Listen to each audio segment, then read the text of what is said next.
Everyone, सर्व education से मैं रंजना गुप्ता। तो क्विक बुक्स के आज के लेक्चर में हम सबसे पहले तो सप्लायर्स डिस्कस करेंगे कि कैसे क्विक बुक्स में सप्लायर्स क्रिएट किए जाएं। तो सप्लायर क्रिएट करने के लिए डैशबोर्ड के ऊपर लेफ्ट नेविगेशन बार में से सबसे पहले हम चूज करेंगे एक्सपेंस की ऑप्शन को। देन एक्सपेंस में से हम चूज करेंगे सप्लायर की ऑप्शन को। यहाँ पर आपको नीचे उन सप्लायर्स का नेम लिस्ट शो हो जाएगी जो आपने ऑलरेडी क्रिएट किए हुए हैं क्विक बुक्स में। अगर आपको नया सप्लायर क्रिएट करना है तो टॉप पे न्यू सप्लायर के ऑप्शन को क्लिक करेंगे। न्यू सप्लायर के ऑप्शन को क्लिक करके ये सारी इंफॉर्मेशन फिल करके हमारा सप्लायर क्रिएट हो जाएगा। तो सबसे पहले हमें title, first name, middle name, last name, ये इंफॉर्मेशन फिल करनी है। तो फर्स्ट नेम फिल कर देते हैं हम, देन उसके बाद लास्ट नेम, देन है display name. Supplier display name, जिस नाम से आप इस सप्लायर को अपनी बुक्स में शो करना चाहते हो वो आएगा supplier display name. For example कि इसका नाम सप्लायर का रोहित शर्मा है, लेकिन आपको रोहित शर्मा के नाम से सप्लायर को नहीं शो करना, आपको शो करना है एज रोहित कॉन्ट्रैक्टर के नाम से इस सप्लायर को अपनी बुक्स में। तो डिस्प्ले नेम में हम क्या लिख देंगे, रोहित कॉन्ट्रैक्टर। नेम क्या है उसका, फर्स्ट रोहित शर्मा। देन उसके बाद है कंपनी नेम। अगर आप जिस पर्सन के साथ डील कर रहे हो वो एक इंडिविजुअल कॉन्ट्रैक्टर है, देन तो first name, middle name, last name, ये इंफॉर्मेशन आ जाएगी इंडिविजुअल पर्सन की। अगर आप जिसके साथ डील कर रहे हो वो एक बिजनेस एंटिटी है, देन कंपनी नेम में उस बिजनेस का नाम आ जाएगा जिसके साथ आप डील कर रहे हो। सप्लायर डिस्प्ले नेम जो है वो नाम होगा जिस नाम से आपको सप्लायर आपकी लिस्ट में शो होगा। एक और बात ध्यान में रखना, देखो क्विक बुक्स का ना एक सर्टिफिकेशन एग्ज़ाम होता है। अगर आपको सर्टिफिकेट चाहिए क्विक बुक्स की तरफ से और अगर आप वो एग्ज़ाम देते हो तो उस एग्ज़ाम में किस तरह के क्वेश्चंस आते हैं, उस एग्ज़ाम में आपको पूछा जाएगा कि जब आप सप्लायर क्रिएट कर रहे हो तब सप्लायर क्रिएट करते वक्त first name, last name, display name, company name, इन चारों नामों में से कौन सी फील्ड ऐसी है जो फिल करनी मैंडेटरी है। तो कौन सी फील्ड मैंडेटरी है, डिस्प्ले नेम। बाकी सभी फील्ड्स को, बाकी सभी नेम्स को अगर आप छोड़ भी देते हो तो उससे कोई फर्क नहीं पड़ेगा, सप्लायर क्रिएट हो जाएगा, लेकिन डिस्प्ले नेम आपको फिल करनी ही पड़ेगी। तो अगर आप एग्जाम दे रहे हो तो एग्जाम में इस तरह से क्वेश्चंस आएंगे आपको, तो इन चीज़ों का भी साथ में ध्यान रखना। चलो नेक्स्ट क्या है हमारे पास, name to print on cheques. अगर आप इस सप्लायर को चेक के थ्रू पेमेंट करोगे तो चेक के ऊपर क्या नाम आना चाहिए सप्लायर का, वो आप यहाँ पर फिल कर दोगे। तो देन उसके बाद हम कॉन्टैक्ट डिटेल्स फिल कर देंगे सप्लायर की, email address, phone, mobile number, website, fax, ये सारी उसकी बेसिक कॉन्टैक्ट इन्फॉर्मेशन आ जाएगी। देन यहाँ पे सप्लायर का हम एड्रेस फिल कर देंगे। तो एड्रेस फिल कर देते हैं, for example Ajit road, city Bathinda, state Punjab, postal code 151001, country India. तो यहाँ पे हमने सप्लायर की एड्रेस डिटेल्स फिल कर दी हैं। देन नोट्स एंड अटैचमेंट में, नोट्स में आप कुछ पर्टिकुलर चीज़ लिख सकते हो, जैसे कि जो भी आपकी डीलिंग है, कॉन्ट्रैक्ट हुआ है सप्लायर के साथ तो उसकी क्या टर्म्स एंड कंडीशंस थी, जो भी आपने बात की है सप्लायर से वो आप नोट्स में लिख सकते हो। देन अटैचमेंट में, अगर आप कोई एग्रीमेंट कर रहे हो सप्लायर के साथ तो उस एग्रीमेंट को यहाँ पर अटैच कर सकते हो, या फिर कोई भी और डॉक्यूमेंट यहाँ पे आप सप्लायर में अटैच कर सकते हो। देन एडिशनल इन्फॉर्मेशन में हमें सप्लायर की टैक्स इन्फॉर्मेशन फिल करनी है। आपका सप्लायर इनमें से जिस भी कैटेगरी में फॉल करता होगा उसके अकॉर्डिंग हम टैक्स इन्फॉर्मेशन चूज कर लेंगे। फिलहाल के लिए हम do not track payments for taxes के ऑप्शन को ही चूज करेंगे। देन उसके बाद जब आप यहाँ से कैटेगरी चूज करोगे देन आपको फिल करना होगा कि सप्लायर इंडिविजुअल है या फिर बिजनेस एंटिटी है। अगर इंडिविजुअल है तो उसका आइडेंटिफिकेशन नंबर, जिसे हम सोशल इंश्योरेंस नंबर बोलते हैं, वो फिल कर देंगे। देन अगर बिजनेस है तो उसका बिजनेस आइडेंटिफिकेशन नंबर यहाँ पे फिल कर देंगे। Then expense rate, billing rate per hour में हम क्या फिल करेंगे, अगर आपका सप्लायर जो है आपको आर्ली बेसिस चार्ज करता है तो इस यहाँ पर इस फील्ड में हम पर आवर का रेट फिल कर देंगे कि पर आवर के हिसाब से आप उसे कितना प्राइस पे करोगे। देन पेमेंट में टर्म्स बेसिकली टर्म्स क्या है, क्रेडिट टर्म्स की बात की गई है। अगर आप इस सप्लायर से क्रेडिट पे सामान परचेज कर रहे हो या फिर क्रेडिट डीलिंग कर रहे हो तो उस टाइम पे आपकी क्रेडिट टर्म्स क्या होंगी, नेट 15 डेज, नेट 30 डेज या फिर नेट 60 डेज। मतलब कि आप सप्लायर को नेट 15 डेज में पेमेंट पे करोगे या फिर नेट 30 डेज में पेमेंट पे करोगे या फिर नेट 60 डे में पेमेंट पे करोगे, वो यहाँ पे हम टर्म चूज कर सकते हो। मतलब कि अगर आपकी हर बार टर्म सेम रहेगी, चेंज नहीं होगी, हर बार आपकी टर्म रहेगी नेट 15 डेज, तो हम यहाँ पे चूज कर लेंगे नेट 15 डेज। तो जब आप ट्रांजैक्शन रिकॉर्ड करोगे इस सप्लायर के नाम से तो टर्म अपने आप पिक कर लेगा क्विक बुक्स नेट 15 डेज, आपको फिल करने की ज़रूरत नहीं पड़ेगी। देन यहाँ पे अकाउंट नंबर आ जाएगा सप्लायर का। उसके बाद देन हमारे पास ऑप्शन है default expense category. Default expense category में हमें लेज़र चूज़ करना है। फॉर एग्जाम्पल कि आप इस सप्लायर से एक ही तरह का एक्सपेंस करते हो, एक ही तरह का सामान परचेज करते हो, तो जो भी सामान आप इस सप्लायर से हर बार परचेज कर रहे हो वो हम डिफ़ॉल्ट एक्सपेंस कैटेगरी में चूज़ कर लेंगे। फॉर एग्जांपल कि ये जो सप्लायर है वो मेरा अकाउंटेंट है, तो इस जो भी मैं इससे डील करूँगी वो एक्सपेंस में रिकॉर्ड करूँगी लीगल एंड प्रोफेशनल फ़ीस के लेज़र में हर बार, तो वो आप डिफ़ॉल्ट एक्सपेंस का लेज़र यहाँ से चूज़ करके आ सकते हो। जब आप ट्रांजैक्शन रिकॉर्ड करते वक्त सप्लायर को चूज़ करोगे तो ये एक्सपेंस का लेज़र अपने आप क्विक बुक्स पिक कर लेगा। क्लियर हुई इतनी बात? देन उसके बाद अगर आपके सप्लायर का कोई ओपनिंग बैलेंस है तो वो आप ओपनिंग बैलेंस यहाँ पे फिल कर सकते हो, और कितनी डेट को वो ओपनिंग बैलेंस है वो हम डेट फिल कर सेव एंड क्लोज कर देंगे यहाँ से, तो हमारा सप्लायर क्रिएट हो जाएगा और इस लिस्ट में शो हो जाएगा यहाँ पर रोहित कॉन्ट्रैक्टर के नाम से। तो क्विक बुक्स में हम सप्लायर कैसे क्रिएट करेंगे वो समझ आया आप सभी को। अब नेक्स्ट, अब हम ट्रांजैक्शंस की तरफ बढ़ते हैं, ट्रांजैक्शन के और ऑप्शंस को डिस्कस करेंगे। तो लेफ्ट नेविगेशन बार में टॉप पे प्लस न्यू की बटन को प्रेस करके यहाँ पर हमारे पास शो होंगे सारे ट्रांजैक्शंस रिकॉर्ड करने के ऑप्शंस। लास्ट लेक्चर में हमने परचेज ऑर्डर की ऑप्शन को डिस्कस किया था। परचेज ऑर्डर के ऑप्शन में हमने जो भी सप्लायर से हमें सामान मंगवाना है उसकी इंफॉर्मेशन रिकॉर्ड करना सीखा था लास्ट लेक्चर में, और जब हम इस ऑप्शन में इंफॉर्मेशन रिकॉर्ड करेंगे तो उससे जो रिपोर्ट्स जनरेट होंगी वो भी हमने देखी थी। तो परचेज ऑर्डर में ट्रांजैक्शन रिकॉर्ड करने से हमारे पास दो तरह की रिपोर्ट्स जनरेट होती हैं, open purchase order list and open purchase order detail. एक बार देख लेते हैं। तो लेफ्ट नेविगेशन बार में से यहाँ से हम रिपोर्ट्स के ऑप्शन को चूज करेंगे। रिपोर्ट्स के ऑप्शन को चूज करके फाइंड रिपोर्ट बाय नेम पे क्लिक करके यहाँ पर हम टाइप कर देंगे ओपन परचेज ऑर्डर। तो यहाँ पे शो हो जाएगा ओपन परचेज ऑर्डर लिस्ट और open purchase order detail. List में बस आपको सिंपल शो हो रहा था कौन कौन से परचेज ऑर्डर्स हैं, डिटेल में आपको उस परचेज ऑर्डर की पूरी डिटेल शो हो रही थी। तो अगर आपको ये लेक्चर नहीं पता तो आपको इसका लिंक डिस्क्रिप्शन बॉक्स में मिल जाएगा, आप वहाँ से चेक कर सकते हो। तो अभी हम ओपन परचेज ऑर्डर डिटेल वाली लिस्ट को ओपन करते हैं। तो यहाँ पर हमारे पास कुछ परचेज ऑर्डर्स आ रहे हैं। सबसे पहले तो रिपोर्ट को चेंज करेंगे, रिपोर्ट पीरियड चूज करेंगे all dates, group by supplier, then run report choose कर लेंगे। तो यहाँ पे आपको सारे परचेज ऑर्डर्स शो हो जाएंगे। लास्ट लेक्चर में हमने श्याम एंटरप्राइजेस के नाम से परचेज ऑर्डर रिकॉर्ड किया था। देन उसके बाद मैंने दो और परचेज ऑर्डर्स रिकॉर्ड किए हैं। एक रिकॉर्ड किया है एबीसी प्राइवेट लिमिटेड के नाम से और दूसरा है मोहित एंटरप्राइजेस के नाम से। क्लियर हुई इतनी बात? अब आज हमें क्या डिस्कस करना है, परचेज ऑर्डर हमने रिकॉर्ड कर लिया। अब जब सप्लायर हमें सामान भेज देगा तब उसकी ट्रांजैक्शन हम क्विक बुक्स में कैसे रिकॉर्ड करें।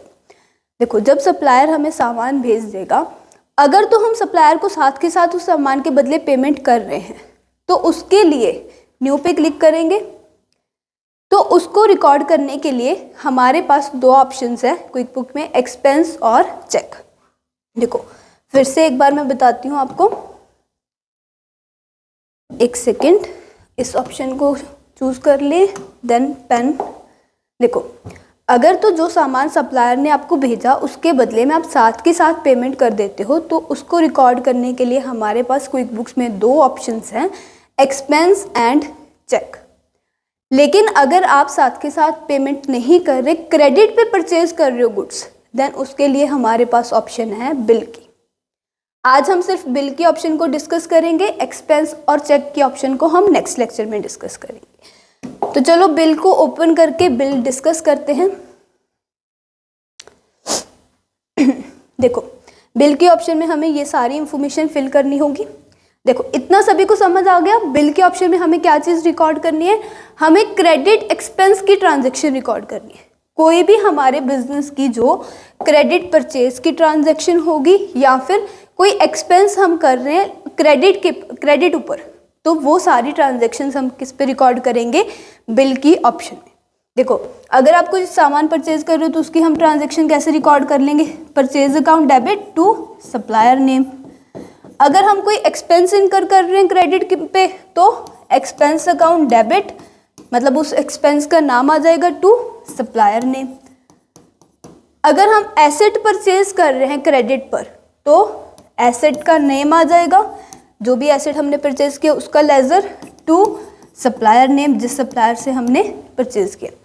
तो कोई भी क्रेडिट परचेज की ट्रांजैक्शन, कोई भी एक्सपेंस जो आप इनकर कर रहे हो क्रेडिट पर या फिर कोई भी फिक्स एसेट अगर आप क्रेडिट पे परचेज कर रहे हो, उसके लिए हम कौन सी ऑप्शन यूज़ करेंगे, बिल की।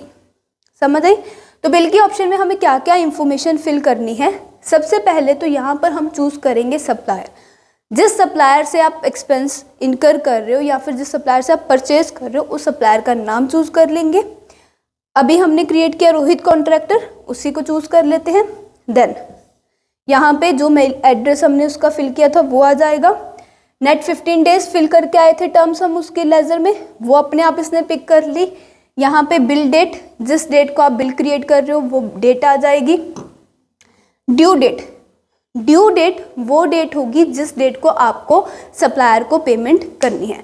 तो हमारी टर्म्स क्या थी, नेट 15 डेज, कि नेट 15 दिनों में हम सप्लायर को पेमेंट कर देंगे। तो 26 तारीख को हमारा बिल क्रिएट हो रहा है, 15 दिन बाद हमारी ड्यू डेट क्या होगी, 10 अप्रैल हमारी ड्यू डेट होगी। यहाँ पे हम फिल करेंगे बिल नंबर, जो भी आपका बिल नंबर होगा। फॉर एग्जांपल मेरा बिल नंबर है ये, तो मैंने वो बिल नंबर फिल कर दिया। उसके बाद tax amounts are exclusive of tax, inclusive of tax, out of scope of tax, ये सारी इंफॉर्मेशन हम चूज कर लेंगे। देन उसके बाद यहाँ पर हमारे पास दो ऑप्शंस आ रही है, कैटेगरी और item details. Category details and item details. देखो आइटम डिटेल्स, अगर आप कोई प्रोडक्ट्स एंड सर्विसेज परचेज कर रहे हो तो उसकी इंफॉर्मेशन हम फिल कर देंगे आइटम डिटेल्स में, जैसे हमने लास्ट टाइम परचेज ऑर्डर में फिल की थी। कैटेगरी डिटेल्स में क्या आएगा, अगर हम कोई एसेट परचेज कर रहे हैं या फिर कोई एक्सपेंस इनकर कर रहे हैं तो उसका जो लेजर डेबिट होगा वो लेजर हम चूज करेंगे कैटेगरी की ऑप्शन में। देखो जैसे हमने अभी एग्जांपल ली थी, देखो हम इस सप्लायर को क्या चूज करके आए थे, लीगल एंड प्रोफेशनल फीस, कि ये जो सप्लायर है मेरा अकाउंटेंट है और इससे जो भी मैं काम करवाऊंगी उसका जो एक्सपेंस होगा वो मैं किस लेजर में रिकॉर्ड करूंगी, लीगल एंड प्रोफेशनल फीस के लेजर में। तो जब हमने सप्लायर चूज किया, नेट 15 डेज टर्म इसने खुद ब खुद पिक कर ली और लेजर, एक्सपेंस का लेजर वो भी इसने खुद ब खुद पिक कर लिया। ठीक है, तो जब आप यहाँ पे क्या लिखोगे, हम यहाँ पर हम एक्सपेंस का लेजर चूज करेंगे, जैसे कि यहाँ पर आ रहा है।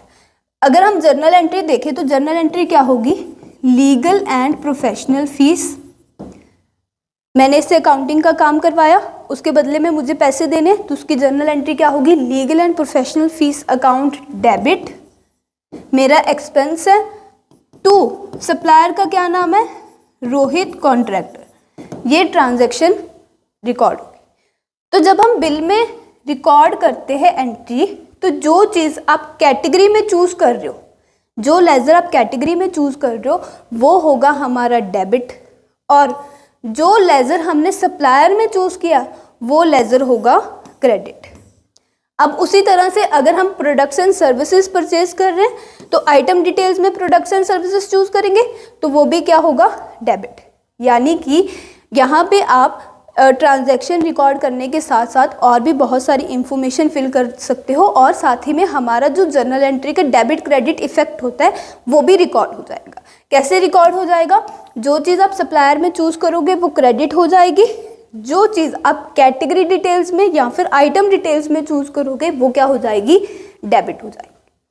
तो अब उसी तरह से मैंने क्या चूज किया, legal and professional fees. Legal and professional fees मेरा क्या बन जाएगा, एक्सपेंस, और मेरी बुक्स में डेबिट हो जाएगा। तो अमाउंट मैं फिल कर रही हूँ, मान लो 600।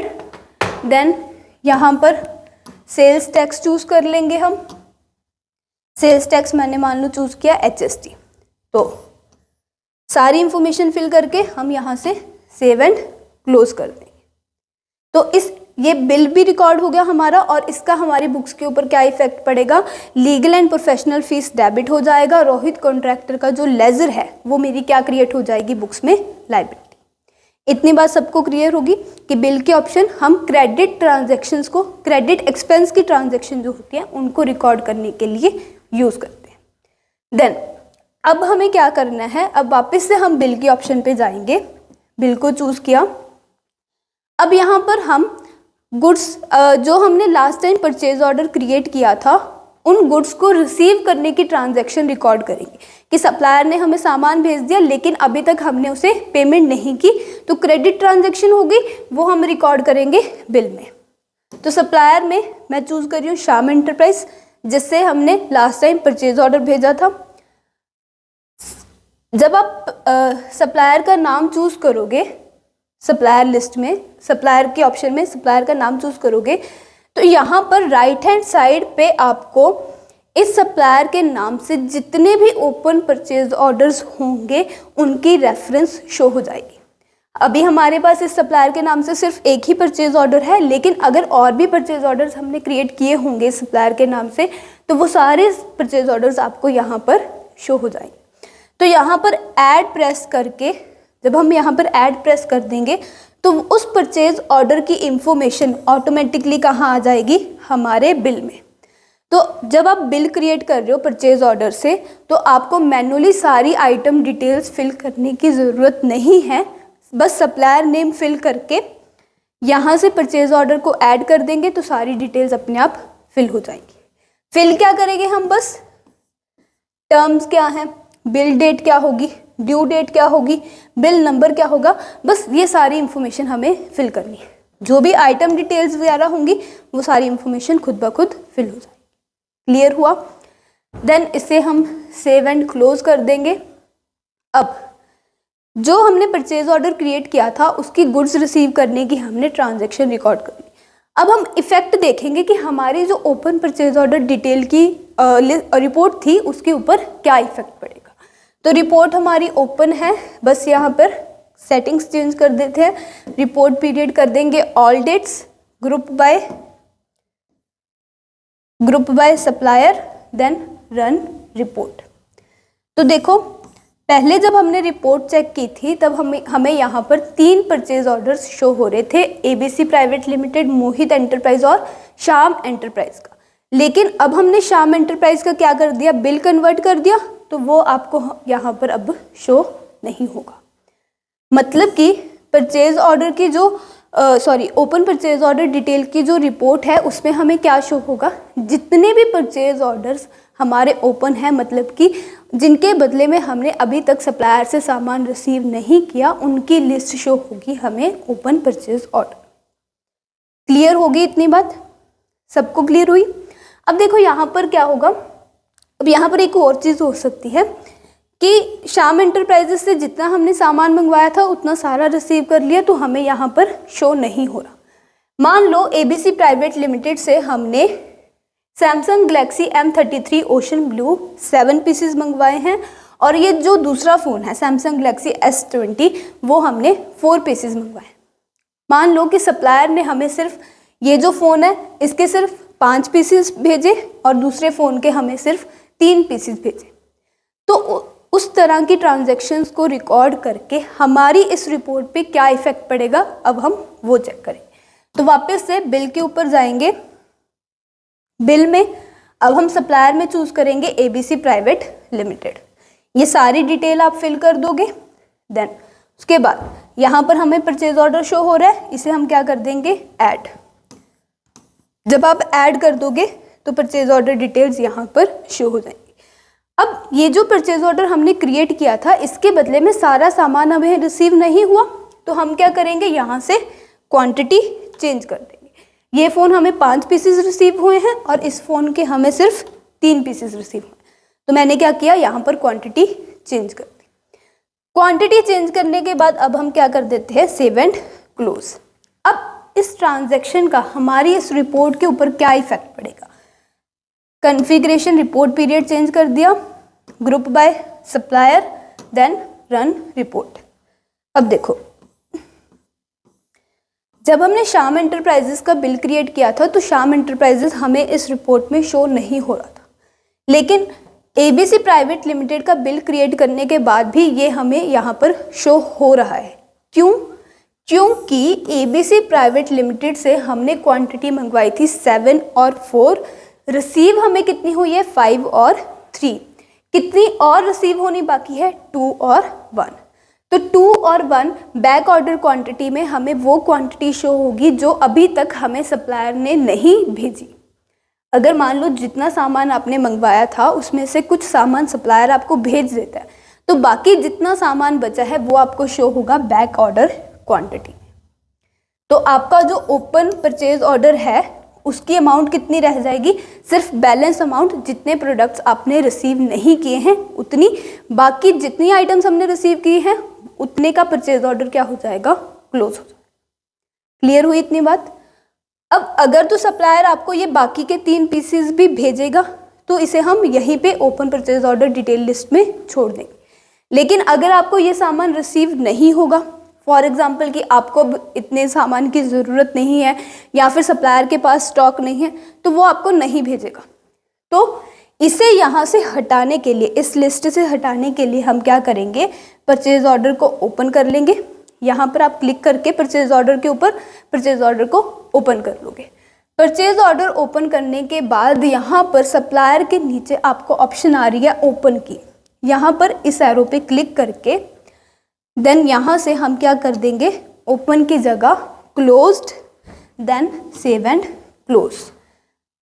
तो इस जो परचेज ऑर्डर का, इस परचेज ऑर्डर का स्टेटस चेंज हो जाएगा ओपन में से क्लोज, और ये आपको इस लिस्ट में शो होना बंद हो जाएगा। तो आपको बस रिमेनिंग सप्लायर्स जिनसे आपको सामान अभी फ्यूचर में रिसीव होगा उनका नाम शो होगा, जिनसे आपको नहीं रिसीव होगा या फिर रिसीव हो चुका है वो आपको यहाँ पर शो नहीं होगी। इतनी बात सभी को क्लियर होगी कि सप्लायर्स हम कैसे क्रिएट करेंगे क्विक बुक्स में। सप्लायर्स क्रिएट करना आ गया, बिल में हम किस तरह की ट्रांजैक्शंस रिकॉर्ड करेंगे, और अगर परचेज ऑर्डर को बिल में कन्वर्ट करना है तो वो हम कैसे करेंगे, वो सभी को क्लियर हुआ। तो थैंक यू सो मच, इन सभी ऑप्शंस की प्रैक्टिस करना। मिलते हैं नेक्स्ट लेक्चर में, तब तक के लिए स्टे ट्यून्ड।